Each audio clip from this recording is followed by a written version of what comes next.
Ever wondered how crucial an environment, health and safety policy is to a company?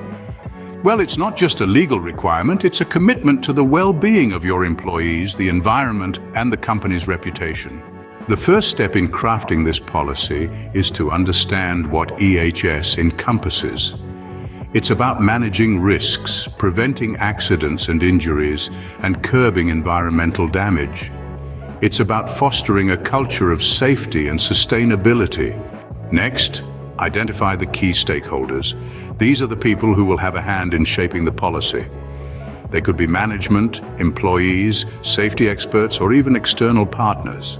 Now you've got to set clear, smart objectives. For instance, reduce workplace accidents by 20% within the next year.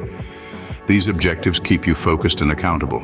Legal and regulatory compliance is also key. Familiarize yourself with the relevant environmental, health, and safety regulations in your industry. Your policy should reflect these requirements. Then, conduct a thorough risk assessment to identify potential hazards in your organization.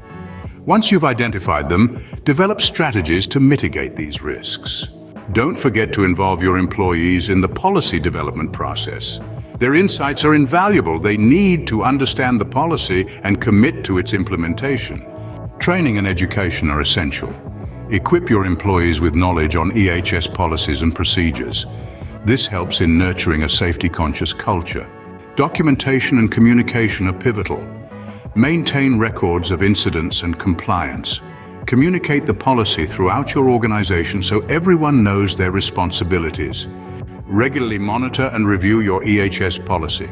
Are the objectives being met? Is the policy effective? If not, make the necessary adjustments.